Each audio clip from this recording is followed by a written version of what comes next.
Assalamualaikum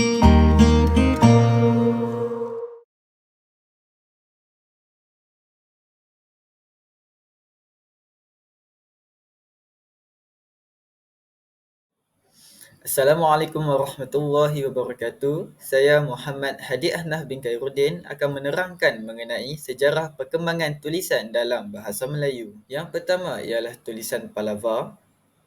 Menurut Nick Safiah pada tahun 2010, tulisan Pallava berasal dari India. Tulisan Pallava dibawa oleh orang Hindu ketika mereka tiba di kawasan-kawasan Melayu seperti Srivijaya dan Palembang. Tulisan Pallava banyak menerima pengaruh bahasa Sanskrit. Ketika itu, bahasa Sanskrit menjadi bahasa pentadbiran dan ilmu pengetahuan. Tulisan Hindu ini terhad dalam kalangan istana sahaja atas sebab tiada kemudahan asas untuk mengajar orang kebanyakannya membaca dan menulis. Tulisan Pallava pertama sekali yang ditemui ialah di tiang batu persembahan ataupun lebih dikenali sebagai Yupa. Temuan ini adalah di antara Sungai Mahakam dengan Kedang Kepala. Yupa tersebut dijumpai oleh pekerja topografi Belanda dalam tahun 1879. Yupa tersebut disimpan di Muzium Nasional Jakarta. Kita boleh lihat contoh tulisan Pallava di gambar rajah hadapan ini. Kemudian saya akan menerangkan mengenai tulisan Kawi. Untuk pengetahuan semua, perkataan Kawi berasal dari perkataan Sanskrit yang memberi maksud penyair.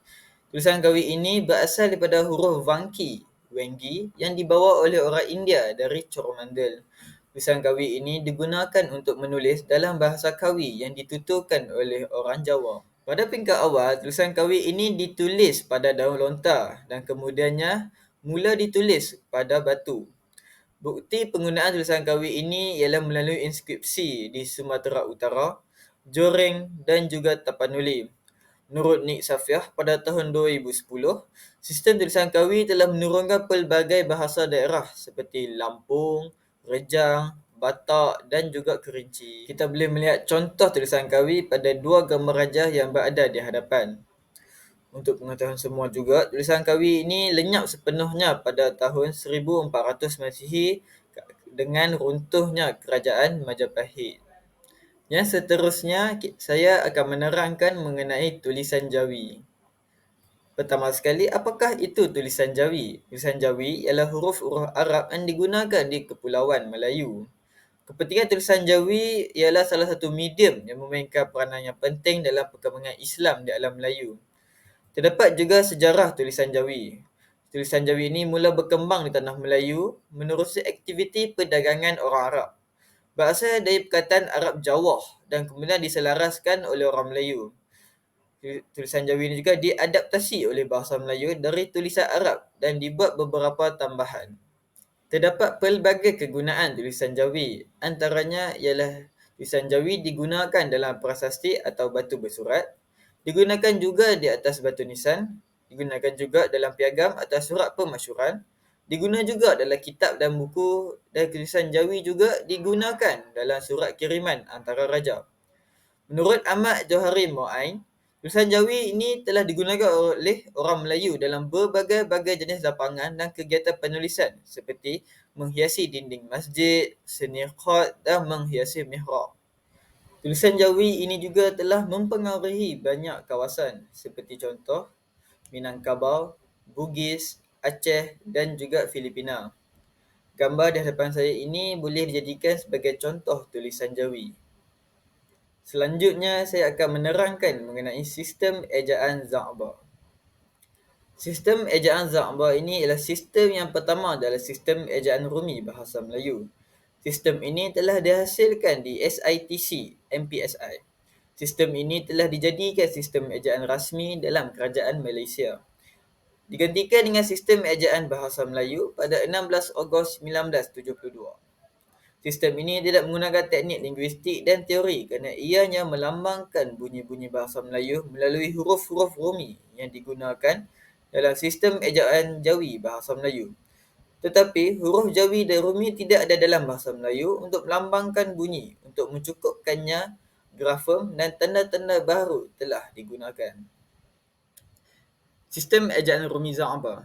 Pada tahun 1933, Za'aba mencipta rangka kerja ejaan untuk bahasa Melayu dalam bahasa Rumi yang diterbitkan dalam Daftar Ejaan Melayu Jawi Rumi pada tahun 1949. Sistem ejaan Rumi Za'aba telah diperkenalkan bagi menggantikan ejaan Wilkinson dan memantapkan lagi sistem ejaan Rumi dalam bahasa Melayu. Antara pembaharuan dalam sistem ejaan Za'aba adalah membahagikan huruf-huruf bahasa Melayu kepada huruf vokal dan konsonan. Sistem ejaan Za'aba juga telah kemukakan 40 peraturan di mana peraturan 1 hingga 5 menyentuh mengenai keserasian vokal. Kemudian, saya akan menerangkan mengapakah Za'aba menggubal sistem ejaan Jawi. Terdapat 3 sebab. Yang pertama ialah kerana keberkacauan dalam sistem Jawi, menghidupkan semula ejaan yang sudah beransur mati, dan akhir sekali kamus-kamus orang Melayu yang ketidaksepakatan. Sistem ejaan Jawi Za'aba juga mempunyai ciri-ciri. Yang pertama ialah pada tahun 1918, beliau mengumpulkan perkataan-perkataan Melayu dalam tulisan Jawi. Kemudian dalam menyusun abjad Jawi, beliau menambah beberapa perkataan. Pada tahun 1925, perkataan itu ditambah dan disemak oleh para guru kolej Tanjung Malim. Dan akhir sekali, Daftar Ejaan Melayu Jawi Rumi siap dalam tahun 1938. Kemudian, saya akan menerangkan mengenai sistem ejaan Rumi Kongres. Sejarah ejaan Rumi Kongres. Jawatankuasa Ejaan dan Bunyi Bahasa pada tahun 1956 telah menghasilkan sistem ejaan Rumi Kongres.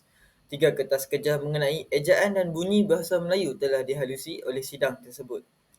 16 ketetapan tentang ejaan bahasa Melayu, 2 ketetapan mengenai bunyi bahasa dan 1 ketetapan mengenai tulisan Jawi. Kemudian, kita akan melihat persamaan dan perbezaan ejaan Rumi baru dengan ejaan Kongres. Persamaannya ialah penghilangan banyak tanda sempang dan penggunaan 5 lambang vokal. Perbezaan ejaan Rumi baharu ialah penghilangan sempang dan dieja terpisah. Ejaan Rumi Kongres pula ialah menggunakan sempang bagi banyak kata, majmuk dan ada beberapa bentuk dieja bercantum. Ejaan Kongres 1956, hasil Kongres yang diguna pakai ialah C, Eng, Nya, SH. Au, I, Oi menggantikan AU, Au, AI, I, OI, Oi. Dan yang terakhir sekali ialah pedoman ejaan Rumi dalam bahasa Melayu. Pertama sekali, kita akan lihat pelaksanaan sistem ejaan Rumi. Sistem ejaan bahasa Melayu bermula pada tahun 1904 dan diisytiharkan secara rasmi pada tahun 1972. Berikut adalah beberapa sistem ejaan Rumi. Yang pertama, huruf vokal iaitu A, E, I, O, U. Yang kedua ialah huruf diftong I, Au dan Oi. Yang ketiga ialah huruf konsonan iaitu selain daripada huruf vokal. Dan terakhir ialah huruf konsonan gabungan seperti contoh GH, NY, NG, SY dan KH. Berikut ialah contoh penggunaan huruf diftong. Bunyinya begini, I. Ejaan huruf ialah AI. Dan perkataan yang sering digunakan ialah I sing. Yang kedua ialah AU. Huruf A dan U. Perkataannya ialah saudara. Bunyi yang seterusnya ialah OI. Huruf O dan I. Perkataan amboi. Kemudian, contoh penggunaan huruf gabungan. Huruf KH, contohnya ialah khusus. Huruf NY, contohnya nyata. Huruf GH, contohnya maghrib. Huruf NG, contohnya angin. Dan huruf SY, contohnya ialah isyarat. Terdapat beberapa sistem ejaan yang telah diubah. Yang pertama ialah gabungan huruf lain seperti CH, DH dan TH yang digunakan untuk menulis perkataan Arab tetapi telah dihapuskan. Sebagai contoh mudarat yang dieja MUDHA-RAT telah bertukar menjadi MUDARAT. Yang kedua ialah angka 2 pernah digunakan untuk menunjukkan kata ulang. Sebagai contoh, orang-orang telah digantikan dengan menggunakan sempang di tengahnya.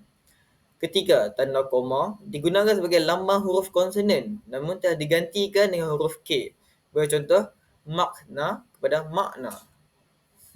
Yang keempat, ada huruf-huruf konsonan yang digunakan untuk menulis kata-kata serapan.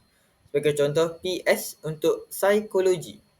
Dan yang terakhir sekali ialah huruf gugus konsonan asing diterapkan terus ke dalam bahasa Melayu.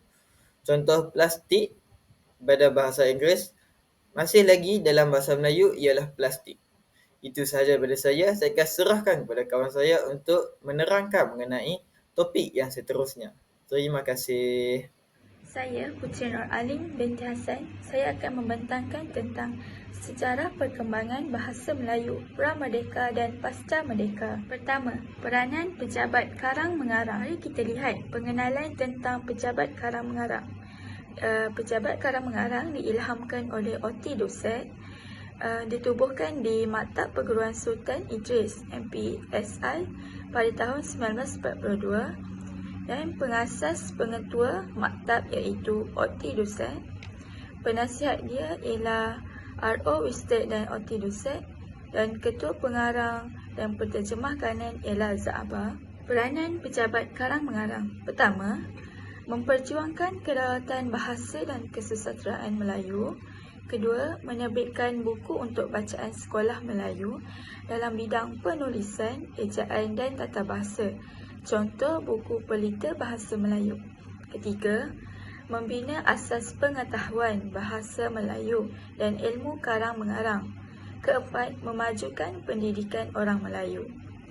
Tujuan penubuhan pejabat karang mengarang ni ialah bagi mengatasi masalah kekurangan bahan bacaan. Seterusnya, peranan Pakatan Belajar Mengajar Pengetahuan Bahasa. Pakatan ini ditubuhkan pada tahun 1888 di Johor Bahru, Johor. Diasaskan oleh Datuk Seri Ahmad Diraja Abdul Rahman Andak dan Datuk Muhammad Ibrahim Mumsi. Pertubuhan ini merupakan perhimpunan belajar mengajar dalam pengetahuan dan peraturan bahasa Melayu seperti persoalan tentang ejaan dan perkataan. Pada April 1935, pertubuhan ini diberi gelaran diraja oleh Sultan Johor iaitu Sultan Ibrahim. Pertubuhan ini ditukarkan nama kepada Pakatan Bahasa Melayu Persuratan Buku Diraja Johor ataupun PBMPBD. Tujuan penubuhan PBMPBD ditubuhkan untuk memelihara, memperlengkapkan dan memodenkan bahasa Melayu. Tugas-tugas mereka adalah seperti menyeragamkan ejaan, mencipta perkataan baharu, menyediakan daftar kata dan memelihara ejaan Jawi. Antara kegiatan utama pertubuhan ini ialah menerbitkan buku, membentuk istilah, mengadakan majlis-majlis ceramah dan perbincangan pada tahun 1935 sehingga 1947.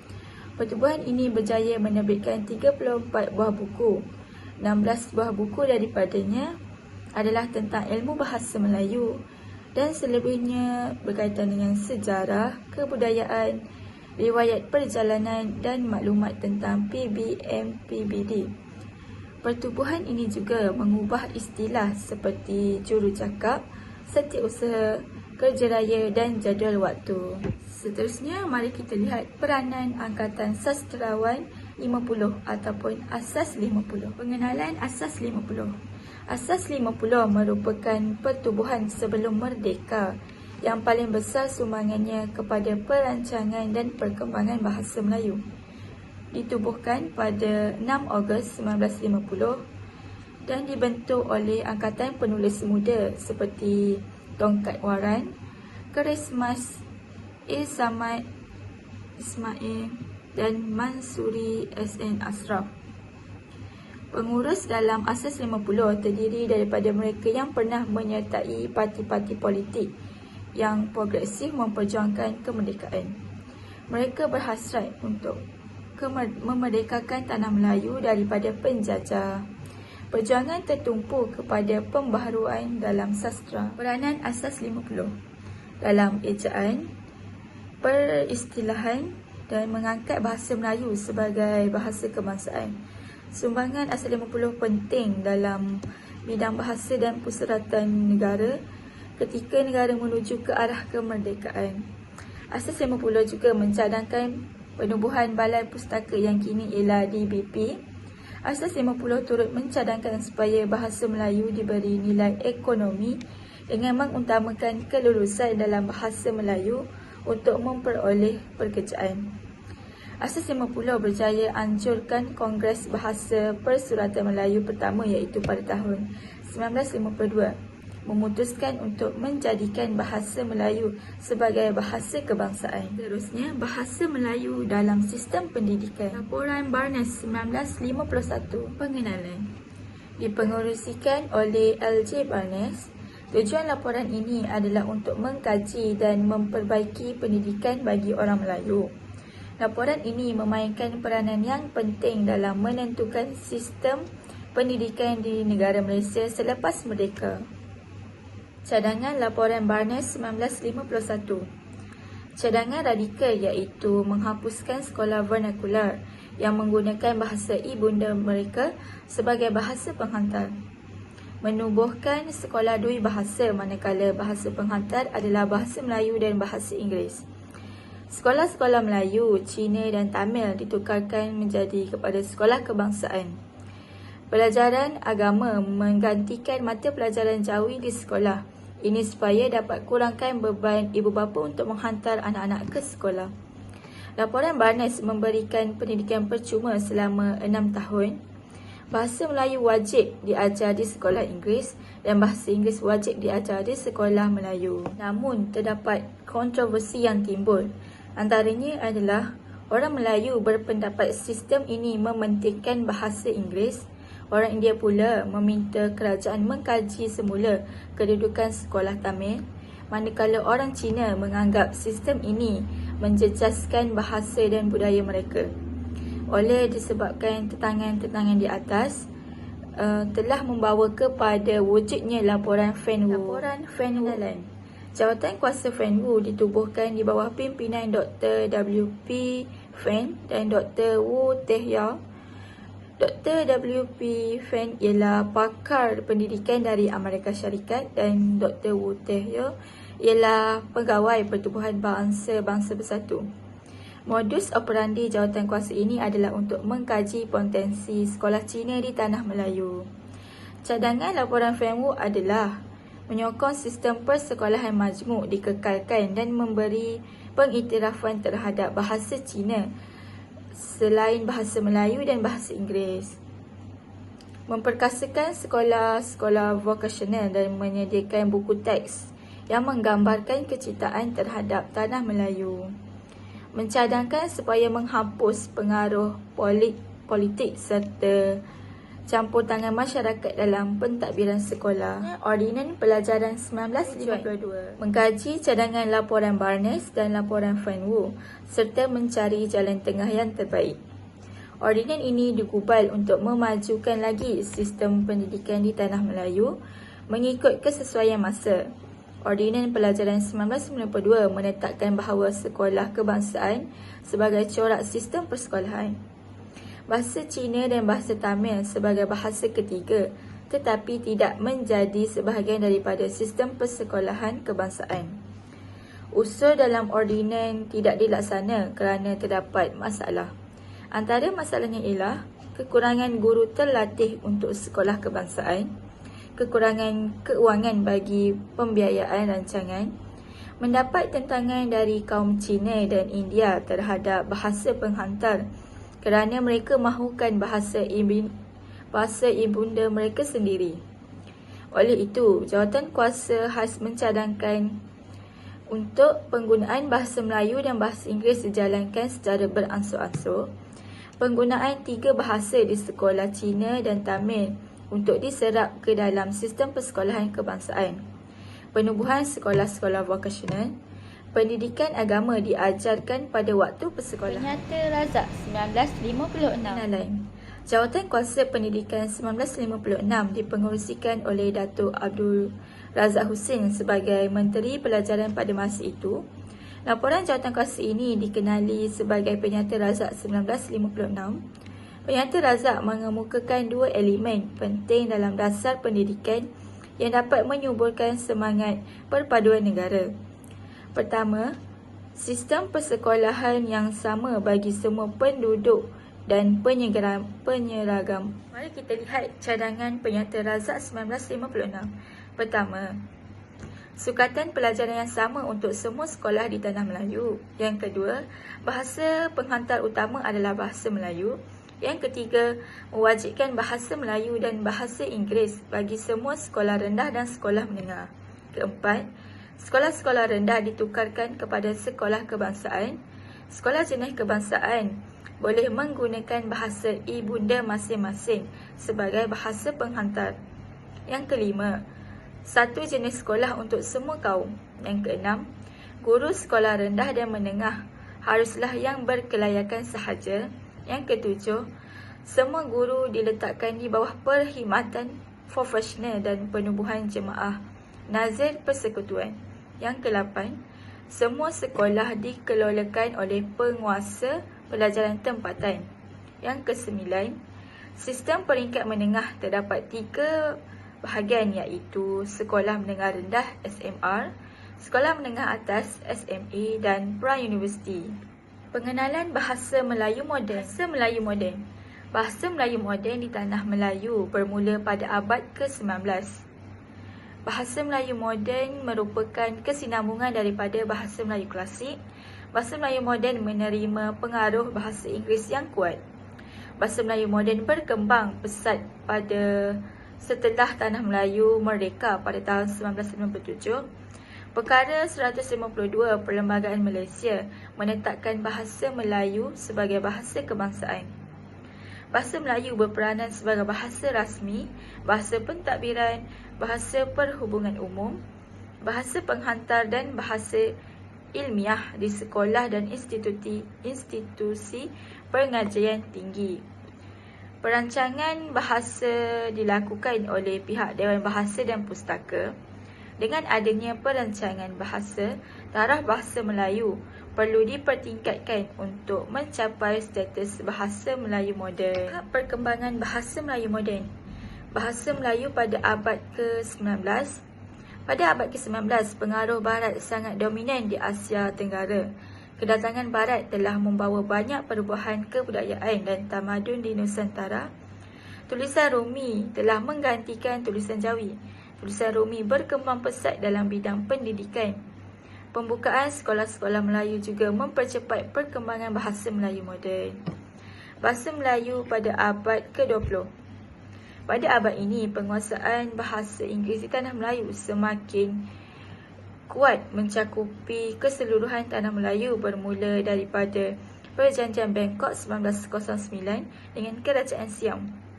Perjanjian 1909 merupakan titik kejatuhan Kerajaan Melayu Utara di bawah jajahan Siam. Bahasa Melayu Pra-Merdeka. Bahasa Melayu Pra-Merdeka merujuk kepada perkembangan bahasa Melayu sebelum Tanah Melayu merdeka. Tokoh yang terlibat terbahagi kepada 2 kategori iaitu tokoh tempatan dan tokoh asing. Tokoh tempatan seperti Zaabar dan tokoh asing seperti Oti Duset. Seterusnya, mari kita lihat peranan Dewan Bahasa dan Pustaka. Pertama, membina dan memperkaya bahasa kebangsaan dalam semua bidang. Kedua, membentuk, mencipta atau membukukan istilah-istilah dalam bahasa kebangsaan.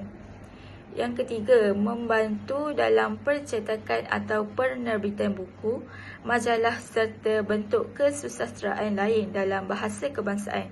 Keempat, memperkembangkan bakat sastra dalam bahasa kebangsaan. Seterusnya, kerjasama serantau dan pengantarabangsaan. Penubuhan Majlis Bahasa Indonesia Malaysia MBIM pada tahun 1972 dengan kerjasama kebahasan peringkat serantau. Pada tahun 1985, MBIM disertai oleh Brunei Darussalam dan penjenamaan semula menjadi Majlis Bahasa Brunei Darussalam Indonesia Malaysia MABBIM. Kedua-dua organisasi ini ditubuhkan bagi merancang dan memantau perkembangan bahasa Melayu dan Indonesia di rantau ini. Kerjasama ini juga telah mencipta keseragaman bahasa dari aspek ejaan, pembentukan istilah dan keseragaman istilah-istilah ilmu tinggi peringkat profesional. Seterusnya, saya Syahana Datul Aina binti Syahai akan menerangkan tentang cabaran dan masa depan bahasa Melayu meliputi 7 aspek, iaitu pendidikan, ekonomi, pentadbiran kerajaan, keempat ialah kerancuan bahasa di media sosial, kelima percampuran kod, seterusnya selanggar, dan akhir sekali penerapan elemen hak asasi. Pertama sekali ialah pendidikan. Persaingan dengan bahasa Inggeris sebagai bahasa pengantar di Institut Pendidikan Tinggi. Penggunaan bahasa Inggeris dalam mata pelajaran sains dan matematik di sekolah. Seterusnya, isu perantarabahasaan dalam pendidikan, iaitu sumber material dan sumber bukan material. Sumber material iaitu guru terlatih, bahan pengajaran, komputer dan perisian komputer. Manakala sumber bukan material ialah pakar-pakar bahasa Melayu yang mampu menyumbang pengetahuan dan kemahiran.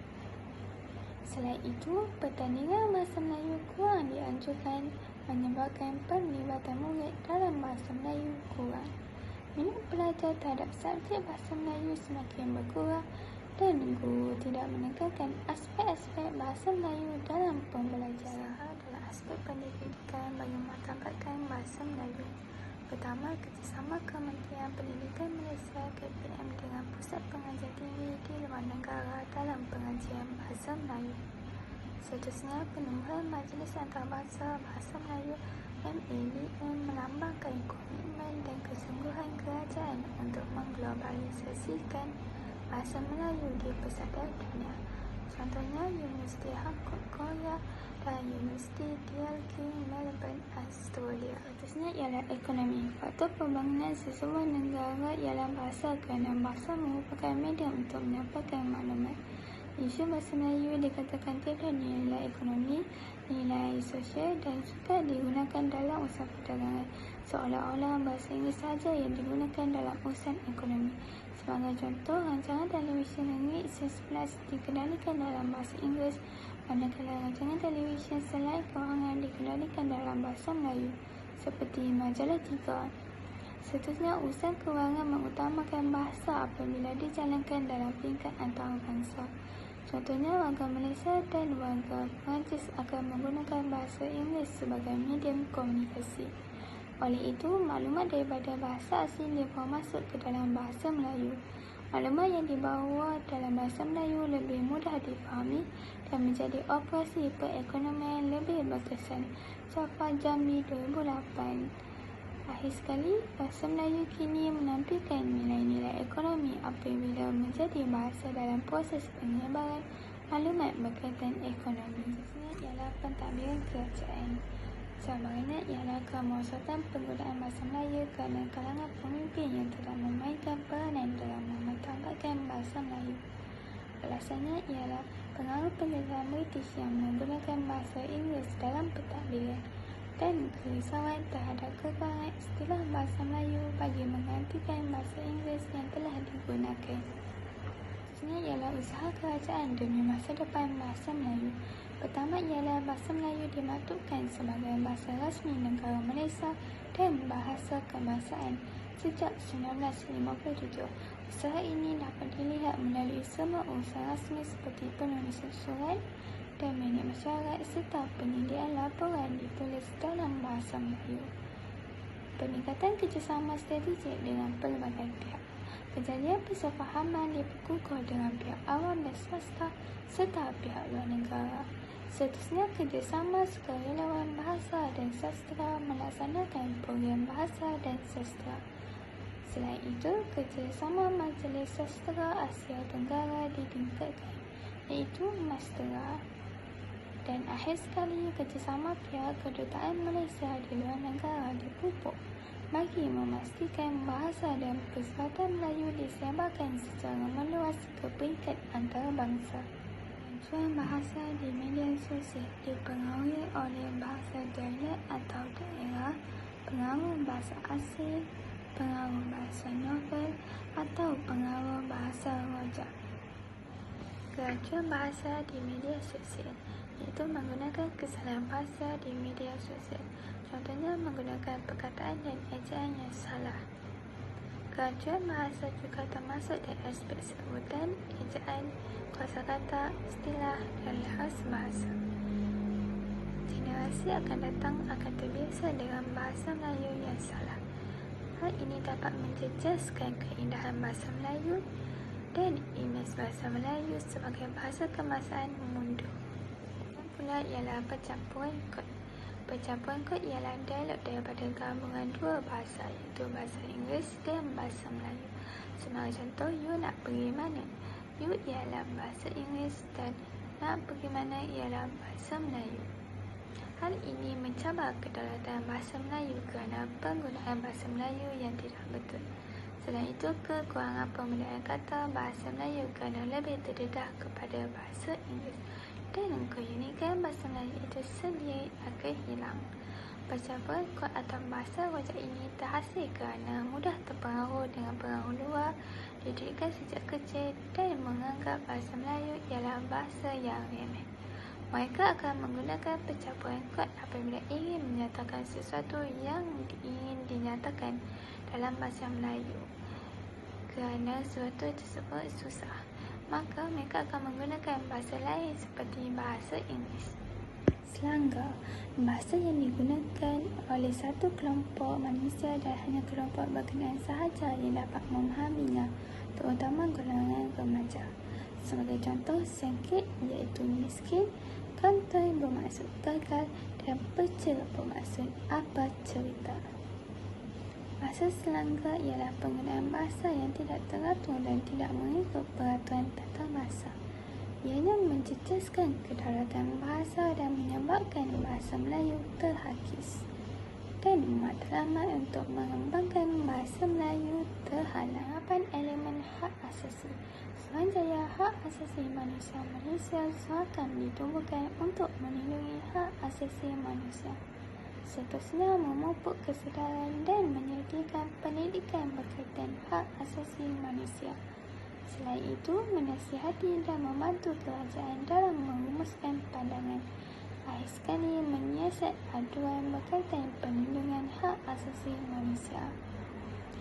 Ibu bapa dan guru memainkan peranan yang amat penting dalam menerapkan elemen hak asasi manusia dalam setiap individu, sekaligus meningkatkan kemahiran bahasa Melayu dalam diri. Falsafah pendidikan negara bermatlamat memperkembangkan potensi individu secara bersepadu serta individu yang berilmu. Masa depan bahasa Melayu.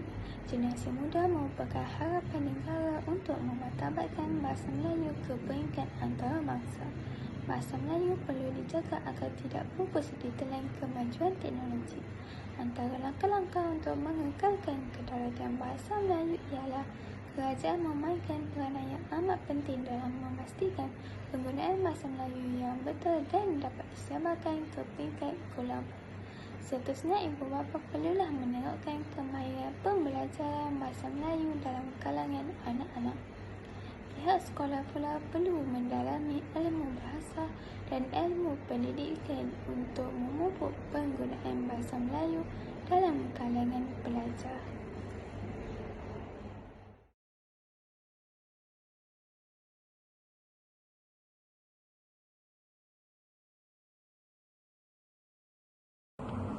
Sekian, terima kasih. Itu sahaja daripada kami. Semoga bermanfaat.